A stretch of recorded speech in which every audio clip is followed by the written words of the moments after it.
And today I'm gonna help you out with a couple tips to keep you from getting deactivated on DoorDash. And the best part is this is coming straight from the DoorDash website.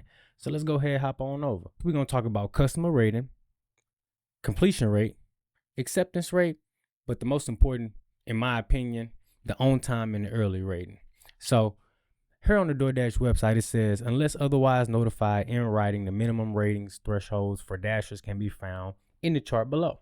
So for customer rating, you got a 4.2. Completion rate, you got a 90%. Hey, we will talk about that later. This rate, it says no minimum. That's very important, new Dashers. We're going to talk about that later too. And the on time and early, repeated lateness may result in deactivation. Now, I want to touch on that first because if you're a new Dasher, if you get too many contract violations for being late, even if you let them roll off, you can be deactivated suddenly. And with the new changes on DoorDash, you used to be able to have a 85% completion rate, but now they have changed that. You have to maintain a 90% completion rate or you will be deactivated pretty much right away. Now, the customer rating being a 4.2, that's been that way for a long time. Hasn't been any changes there, but still the fact remains, it's easier than ever to get deactivated. So you want to make sure make sure you arriving to the merchants on time. Make sure you getting the food delivered on time. That's going to be your main thing to keep you from getting deactivated. Number two, don't worry about your acceptance rate, but that completion rating, meaning if you accept the order, you got to follow through with it because now 9 out of 10 orders you got to complete. And that's not really too hard to accomplish either. But now if you don't have the luxury of dipping down to 89% completion rate, even if you happen to accept the order and unassign it, we kind of did that back in the day to bump our acceptance rate up by sacrificing our completion rate. And you don't want to do that anymore because now with the parameters being more strict, you can get deactivated if you fall too close to that 90% or below. And it's very easy to do that because you may have a situation where a merchant may be closed and you have issues with support, or the customer, is giving you issues and you have to unassign it preemptively. You want to make sure you're paying very close attention with that completion rate.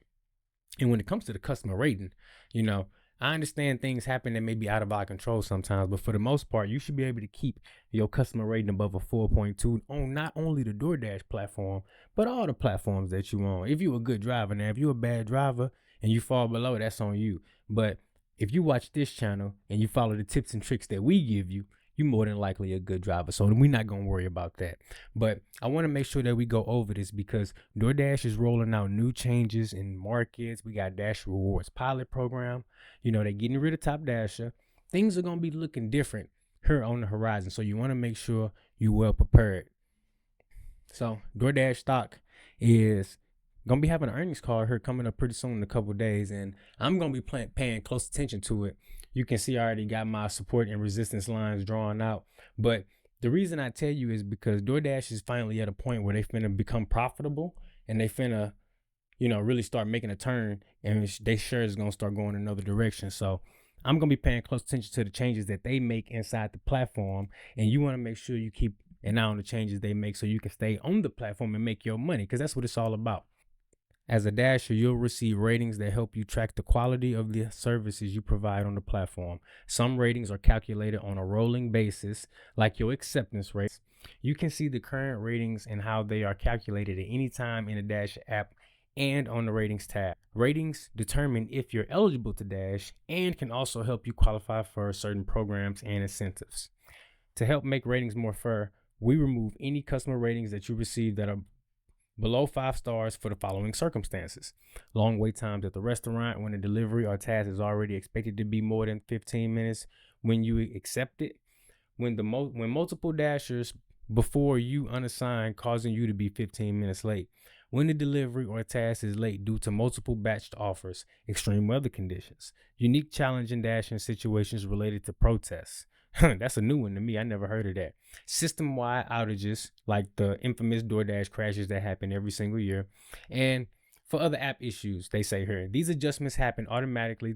And they say they want to thank you for your continued efforts, and they hold the spiel. But the point is, what we can get out of this is they already have a list of things that they are willing to take out of the equation when it comes to negatively impacting your ratings. And that's a good thing for Dashers out there, but you want to make sure that you're not abusing these circumstances, but understanding that this is what's here to protect you from deactivation while you doing your due diligence within your market and knowing where you like to pick up from, who gonna give you problems, you know, what types of orders you like to do, what areas you like to go to, and what type of delivery radius and parameters you put on your area when you out there trying to make your money. So let's see if they got anything else in here. They talk more about customer rating. Most recent offer opportunities you accept. You can increase your completion rate by making sure every offer you accept is delivered. Your completion rate is a percentage of deliveries or tasks completed out of the last 100 recent offers that you receive. You can increase your completion rate by making sure every offer you accepted is delivered to the customer. If you unassign in the middle of an offer that you accepted, that will impact your completion rate. Not it may, it will. Assuming the dasher has completed the last 100 opportunities. I like how they say opportunities instead of deliveries or offers. They love just changing up the language. But it is though. These orders are opportunities, but they use it to their advantage when they change up this language. Every additional new accepted opportunity will bump up the oldest accepted opportunity.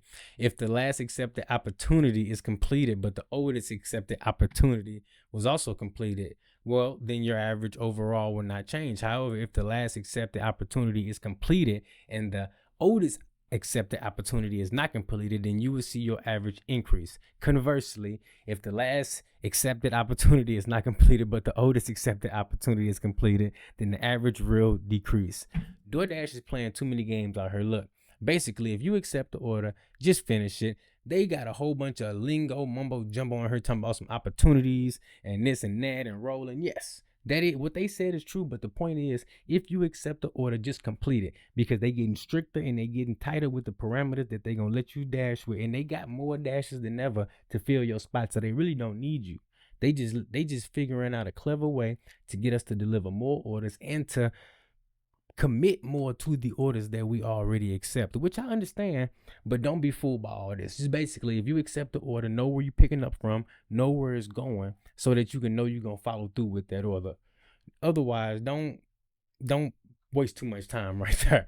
But this is a good thing though. And as far as acceptance rate go, look, the same thing applies as far as the terminology with the rolling 100 orders and opportunities.